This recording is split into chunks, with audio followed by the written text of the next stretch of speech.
And they're off. Quickest away, that's Firecracker, as we expected. Little Silver right there to challenge. Angel coming up on the outside with Callie there in fourth in close pursuit. Firecracker now opens up by a length and a half now as they approach the halfway mark with Little Silver, Angel, and Callie all inseparable.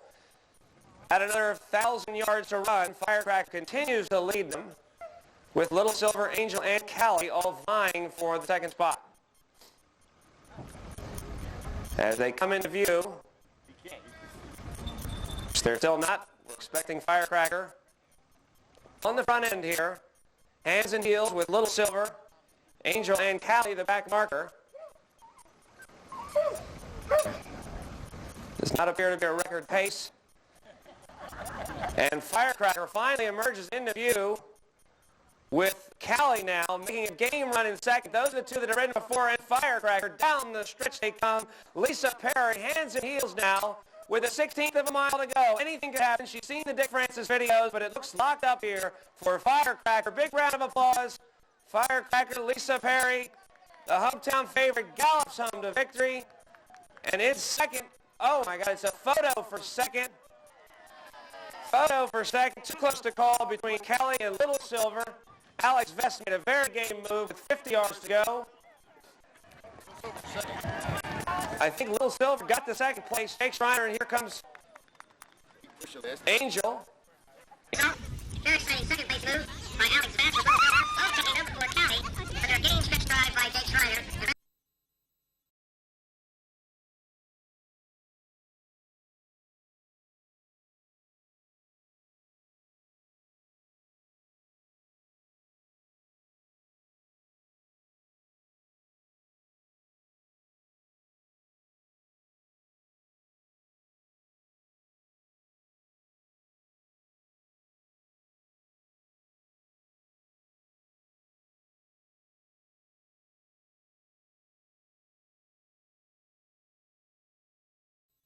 If you're in fourth. And they're off. Did you say they're off? They're off. Quickest away, that's Maggie opening up to a 2-length lead over Cool Blue Boomerang with Molly Cannell right there in hot pursuit. But Maggie seems to be the best so far early on. Maggie leading this by some 2 lengths as they race up the hill in today's second event, sponsored by Doug Cochran. Again, that's Maggie with Cool Blue Boomerang beginning to make some progress with a half mile to travel. It's Maggie well clear of Cool Blue Boomerang, but beginning to falter. Cool Blue Boomerang now makes what seems to be a challenge. Whether she can sustain it or not remains to be seen. So we watch more exciting on TV. As we look into the distance, close your eyes and imagine Maggie in front with Cool Blue Boomerang now trying to draw closer. But Maggie looks like she has it all her own way. She never won a race before. She's been second and third. Perseverance seems to pay off as she comes down the stretch. It's all Maggie. Maggie wins it by some 10 lengths over Cool Blue Boomerang. And congratulations to all winners and also to Molly Cannell.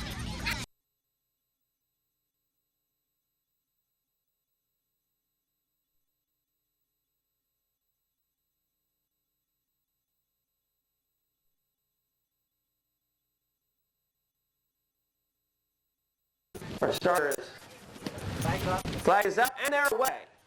Quickest away, that's Freddie K now, who's decided to take an early lead with an offer you can't refuse right behind. Freddie K, ooh, very sticky over the first.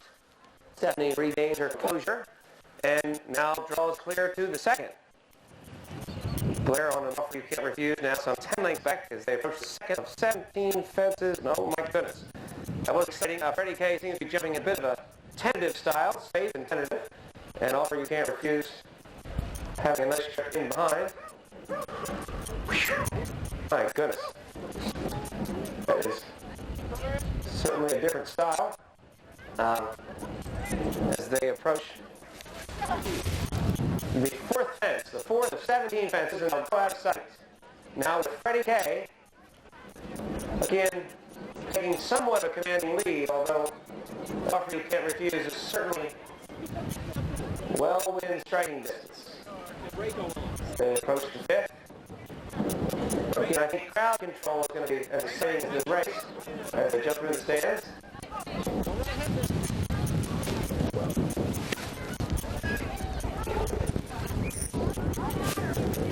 All safely over the fifth now of 17 fences.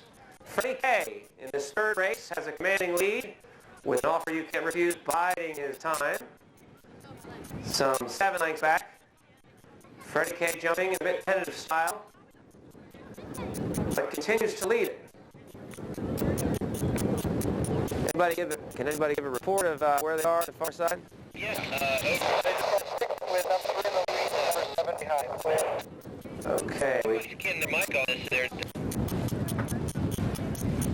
Looks like we have a change in position. Please keep your hand on the button.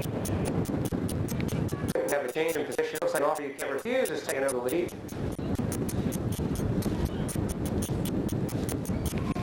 Joe, stop. Can you hear me? Yes, I can. Would you tell Charlie Pinkham to come and move his car off the course after the 13th fence? Charlie Pinkham. Charlie Pinkham, please move your car off the course. It's right in from the landing side of the 13th fence. And now back to the action. An offer you can't refuse now opened up from 25 to 30 lengths. Jump a little bit to the left there. Freddie K is settled well back in second. Also jumping a bit tentatively. Again, firm ground here, but everybody's having a nice school of this beautiful, beautiful course.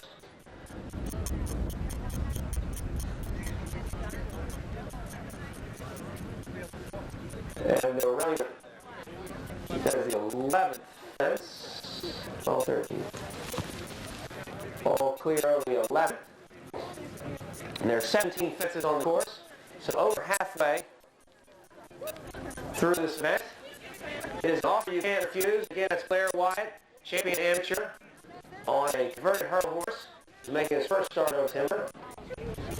Jumps that big and safe. As they approach the 12th fence, and she is drawn well clear of Freddie K. Jumping that nicely.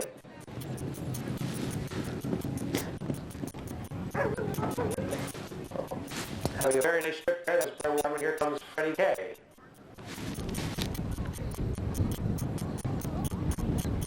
Bit sticky over that one. And I think that she has had enough. Her first outing, all safe and sound. And that puts 4 fences between Blair Waterman and an offer you can't refuse and a possible victory. And I need you want to clear the stretch, please. All right, come into fence 14, number 3, wide open. Okay, we're approaching fence 14, an offer you can't refuse. She is up and over 14. And moving nicely into fence 15. Seems a short victory, but nothing is certain. So, still exciting to watch. Now she's got over 16, she's got 1 more fence to jump. Only 1 fence separating Blair Wyatt and an offer you can't refuse from victory. She's up and over clear. Big round of applause from the crowd, please. For an offer you can't refuse. Every one of our enthusiastic foxhunters.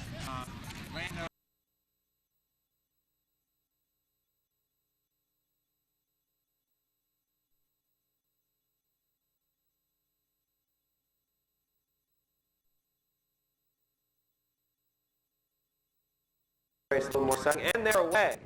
Quickest away, that is the local favorite, Don Cochran on Carumba, trying to steal this thing. And he's opened up some 10 lengths now as they approach the first. Ooh, up and over. All 3 nicely over that. Carumba expands his lead now to some 7 lengths with Pop McKenna on Ivor in second.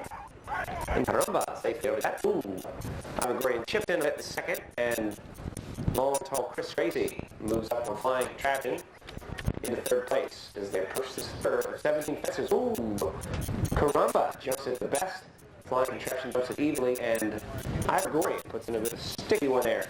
That was the sort of fence that used to unseat his former owner, Mason Lampton, but Todd McKenna sits chilly as they head down the hill and out of sight.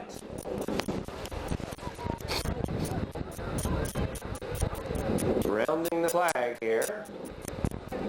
Heading up the long hill, Karumba leads this by some 5 lengths, all tightly bunched in second. And we will give you a report. We're assuming nothing has changed.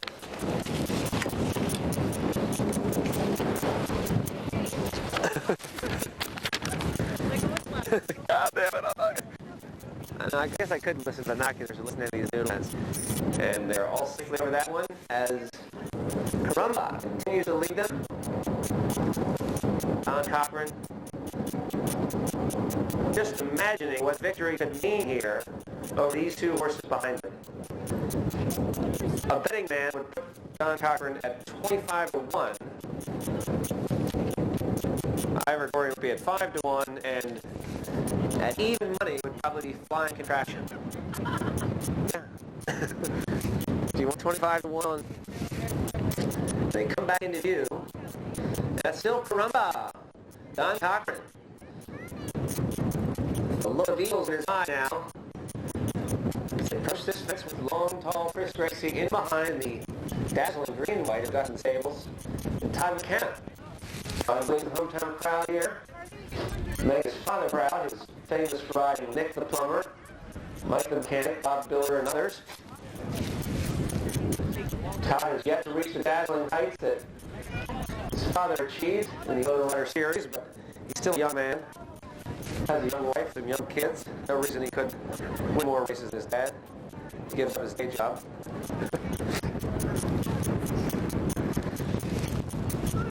Over halfway through this event now, as Karumba still leads it. Flying Contraption second. Ivor Gorey is still within striking distance. As they come to the 11th, they begin to tighten up now. Business end of the race at hand. Oh, Karumba puts in a real sticky one there. And Flying Contraption now comes up to challenge with Ivor Gorey right in there third. The written.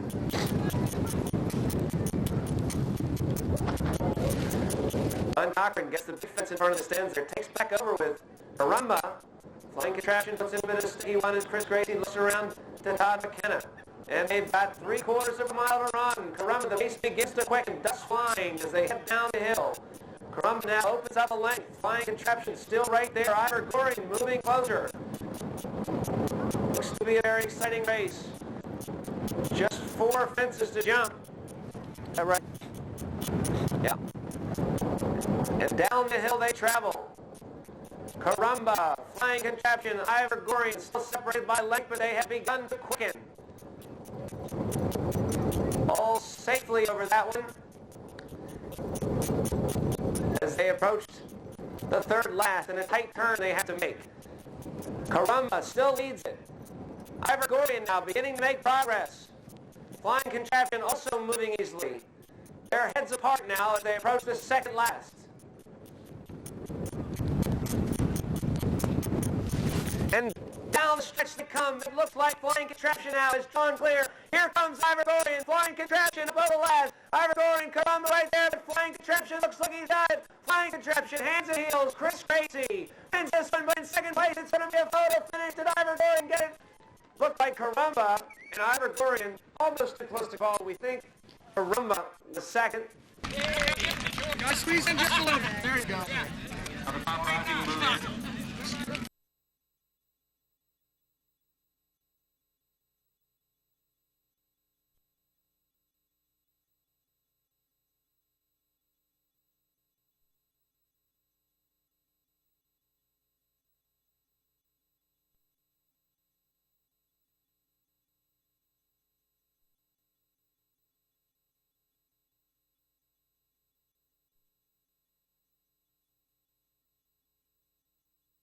Ivan Sam, the flag is up.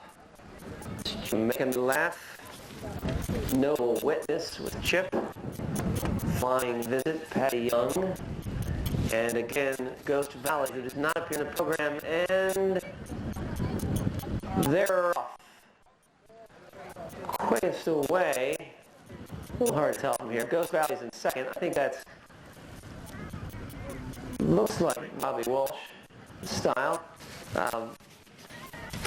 No, I think that's Jamaica Me Laugh. I'm sorry. Jamaica Me Laugh opens up 10 now as they come to the second fence. Jumps that nicely, trying to steal this one. Ooh, my goodness. Ghost Valley puts in a sticky one there. Takes out the second panel, much to benefit of the rest of the field as they approach the third. A bit more careful over that one. Now with Patty Young on Flying Visit. Chip Miller right behind him on Noble Witness. And rounding out the field is Robbie Walsh on Male Supremacy now. As they approach the fifth, Jamaica Me Laugh has opened up a good ways. Stewart Strawbridge in second on Ghost Valley, trying to recover from an earlier very sticky fence there, where he virtually mucked out the second. Big way to describe that. And the rest of the field is evenly bunched.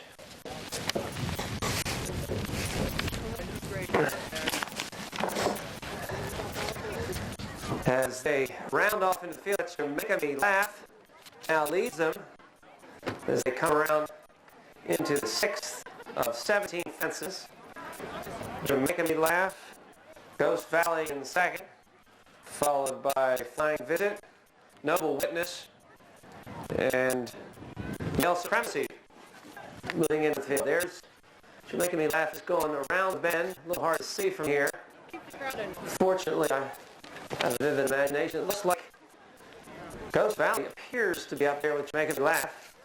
We like to keep the crowd a little bit away from the fence. It should be exciting enough when they come by. But Jamaica Me Laugh now still 15 to 20 lengths in front. We're having a terrific trip here.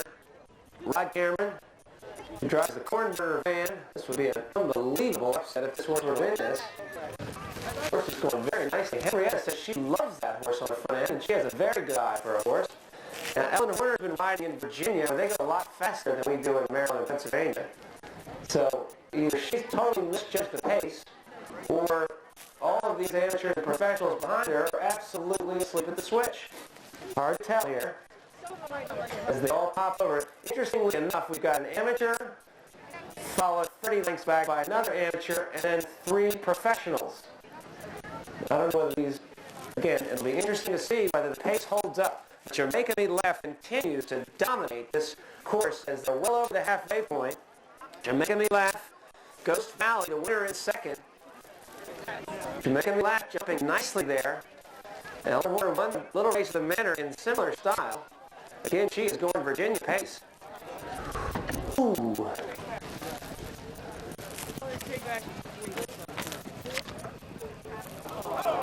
Ooh, a bit of a sticky one there.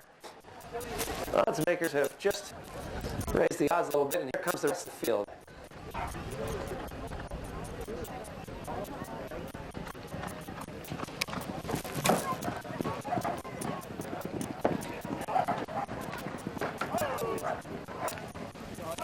Okay. And away they go. And Jamaica Me Laugh now is some 75 to 100 lengths in front of Ghost Valley. But they're beginning to quicken now. That's Patty Young right there in third, close in. Chip Miller right behind him.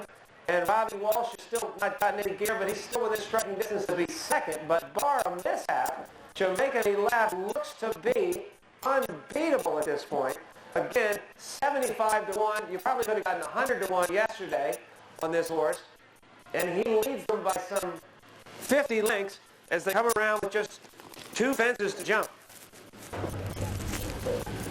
The rest of the field bunching in nicely now. It's going to be a real contest for second, but can she hold on? Eleanor had a very sticky fence in front of the crowd, and the question is, will we see yellow? And yes, we do.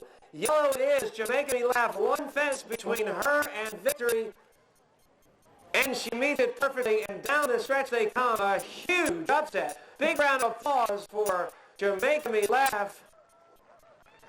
Rod Cameron is the one leaping up and down, pumping the air.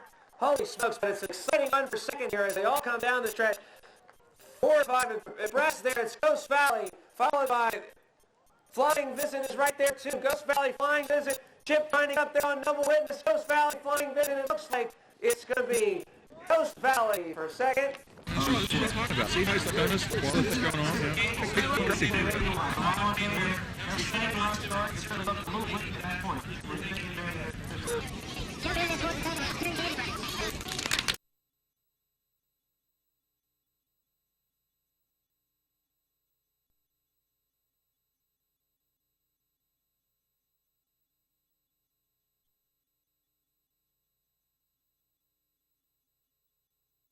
And they're away. Quickest away, that's, well, I think age has just nipped out in front of beauty. Age in the form of Carl Meese. Whoa. But beauty now has made a resurgence. And I think these two may go around together just for the benefit of the crowd. There's Carl Meese. Bodega Bay. Ooh, nice fence. Stewart wished he'd had that good fence on Ghost Valley, as Carl did. Maybe Stewart and Carl get together and talk about strategy after the race. That's one of the beautiful things about it, all about getting together here. Different jockeys mingling, sharing styles. So it's Bodega Bay now, 5 lengths clear, or 2 lengths clear, of British Colony, as they head down to the 4th of 17 fences. James, my man, good luck to you. Certainly a good time to look off into the magnificent view here. And again, thanks to the walkers and generations of hens before us that have made all this open space what it is. And they fade out of view. Bodega Bay was in front over British Colony. And this race is sure to heat up as they progress. Probably not worth me speculating on this, but let's say we're taking a poll to decide whether Carl was 4 or 5 times older than Ellie. I certainly didn't look at last year at Brandywine when he crushed a similar field in an unrivaled competition. And these two have tangled up now halfway through the race, showing courage that those professionals earlier in the day were certainly far from showing. These two are not intimidated by the hard ground, and they are going stirrup to stirrup now as they reach the halfway point in this contest. Bodega Bay and British Colony. Holy smokes, they are flying along. And Carl Meese is not to be outdone by this young girl. Matter of fact, I think he's trying to intimidate her. Allie had a little bit of trouble holding her horse, but still both of them going smoothly as they approach this fence, leaving the stands. Ooh! Allie gets shot in the air a little bit, but regains her composure. And they head down to the 10th fence in this 3-mile, 17-fence event. We talked about age. Now we're going to think about weight. Oh, 180 pounds. So again, we also have the live weight versus dead weight controversy unfolding here in front of us. Will Shoemaker, a proponent of the dead weight theory, saying it's better to have it sit in one place. And Carl is going to be trying to prove otherwise as they head into the 11th fence here, and Carl leads it. Bodega Bay very nicely. Alex Renna in behind. Carl now approaches the 12th. He's got the look of the Eagles.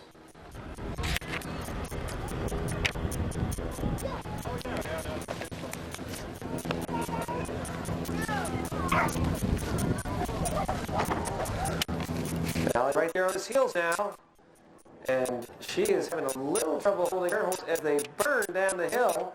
And oh my goodness gracious, it is British Colony now that has streaked to the lead, losing a little bit of ground now. And I am not sure that this is a good thing. But anyway, Bodega Bay, the old wise veteran, Carl, saving all the ground on the inside. Allie, young, beautiful, and highly experienced, is on the outside, and she is now drawn away again. That little bit of lost ground has not hurt her, and she has opened up 2 lengths, but Carl is not going to be denied. Carl reaches back and gives his horse a reminder. Oh my goodness, Carl. Anyway, they are stride for stride, 3 fences from home, Bodega Bay and British Colony. As they round the final turn, it's Bodega Bay, British Colony, right there, stride for stride as they come to the second last. Up and over, Bodega Bay, British Colony. British Colony's a little hard to tell from here, and they are both flying. I'm not so sure we don't have a loose horse, and I believe we do have a loose horse. Unfortunately, we have young Allie has been unseated, and it looks like Carl is going to take this one. We have a loose horse, so please clear the course. Please clear the course. We have a loose horse. Clear the course.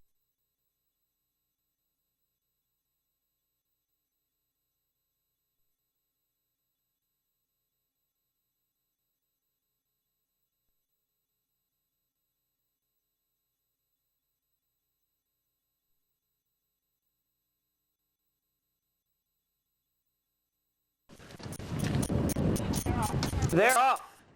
Quickest away, Hitmaker, Mumbo Man, Capital Peak, Northern Fantasy, all bunched together with the Lucky Perk, Regal again, Wild Journey, Punch's Image, and the fastest horse in the race, right there in the middle, Capital Peak. We're going to watch him. And again, from my vantage point, it looks like hard to tell, but it could be Wild Journey with Sam Slater right there, Sandy Lane, Bound to Go, Lucky Perk, Regal again, Mambo Man also right there, the 2 Johnson horses in the back. But we're really concentrating on Capital Peak. Santa says I'm jinxing her horse by mentioning him. As they round the turn, I really can't see a darn thing, but I'm guessing it's Mambo Man, Hitmaker, Northern Fantasy, a Lucky Perk, Regal again, Wild Journey. Punch's Image now makes a huge move on the outside, with Sandy Lane now beginning to show headway. As they round the far turn, again, this is the fastest any horses ever came across the Cheshire turf, and what an exciting moment this is about to become. And as exciting as the stretch will be, watching them try and pull up afterward will also be good fun. So I keep an eye on that, and they have disappeared, but we're counting on a Lucky Perk to circle this field, and up the stretch they come, down the stretch with a 16th of a mile to go. And I'm hoping that's a Lucky Perk. I have no idea. I can't see a thing, but it looks like hands and heels. Holy smokes alive. It's a Lucky Perk. Gets up for the win and is second. It looks like the number 1, Kathy Trade 11. No, I can't believe you two weren't going to get in here. I can't believe it. No, that's right.